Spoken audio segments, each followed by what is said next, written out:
Daniel Lacalle, thank you so much for joining us. Great to have you back on the show. Thank you so much. It's a great pleasure. You're actually currently in the Netherlands. That's where you're joining us from. And that's after an outsider won the election there. This follows a similar one that we just saw in Argentina as well. How much did the current economic factors in those countries play into these election wins? Quite a bit, actually. If you think of what has made such a drastic change in the political landscape in the Netherlands, it is because of elevated inflation, continuous intervention from the government affecting the primary sector, agriculture, etc. So basically, a drastic reaction against the negative inflationary and economic situation, but also the views on immigration and on government intervention on environmental issues. In the case of Argentina, it's the desperate situation of the economy in Argentina. It's got 140% inflation, 40% poverty, and on top of that, in a country that produces oil and has an incredible farming industry, there's scarcity of gasoline and scarcity of meat. I want to get to Argentina, but sticking with the Netherlands first. Wilders is seeking a Dutch Brexit in the Netherlands, noting the climate policies that are really hurting the farmers in particular. But what can one man do? What do we expect to see here? Well, I think what we can expect at least is a significant reversal of the misguided so-called environmental policies, because they're not environmental, they're interventionist policies. They haven't really improved.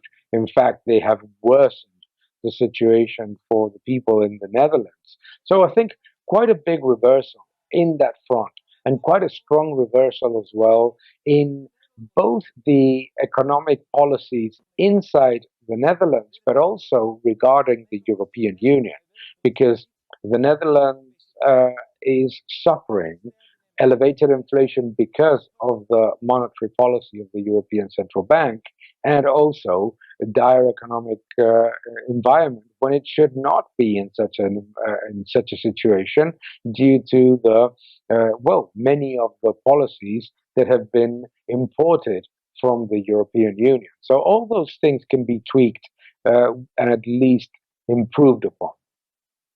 Speaking of inflation, you did mention, now turning to Argentina, the 140% inflation over there. Now, Javier Milei is saying he's going to shut down the central bank, calling that non-negotiable. How much does the central bank fit into the inflation we're seeing?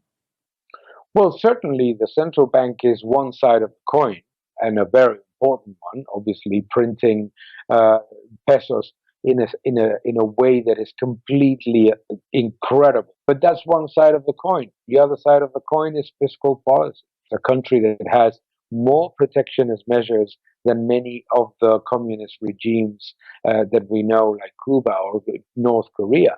So it needs to open the economy, it needs to cut spending, and it certainly needs to stop printing pesos and stop this inflationary nightmare. Milei is an economist, and now he says he does have a plan to fight inflation, and that's dollarization. He is wanting to change the pesos to the US dollar. How likely is that to succeed? Well, it's inevitable, because one of the problems in Argentina is that many of the politicians did not want to recognize the big elephant in the room, which is that the peso is a completely invalid currency that has failed. Argentina has more than 15 different exchange rates of the peso, all of them completely false, implemented by the government, and the peso is not used by citizens in Argentina whenever they can. So actually, dollarization is already evident within the Argentine economy, because no Argentine citizen, I mean, at least no sane Argentine citizen, is saving in pesos, and certainly all of the relevant transactions and purchases that Argentine citizens implement are already dollarized. So it's just a question of recognizing that the peso is a failed currency, like Ecuador did at the time, and like other countries did as well. Sticking on the economic note, but zooming out, New Zealand actually just has the center-right National Party that just returned to power after 6 years of a more left-leaning one. Now, this prime minister is also putting a heavy focus on changing economic policies, as well as seeking to detach the country from globalist entities like the WHO. How do you read these right-wing trends that we're seeing around the world? Is this a trend? I think it is a trend. I think what we're seeing globally uh, is that a lot of citizens in many countries are discontent with the left-wing policies aimed at sort of engineering a society that hurts the average citizen in many countries.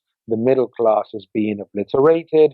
Many of the policies that have been implemented are purely interventionist. They're not even environmentally friendly or really social policies, but they have been implemented with a view of increasing control over citizens. And I believe that in democracies, most of the population is starting to get really angry about all these things that are sold as socially acceptable or environmentally positive and end up actually being negative, both environmentally and socially. Quite fascinating indeed. Daniel Lacalle, thank you so much for your time. Always a pleasure.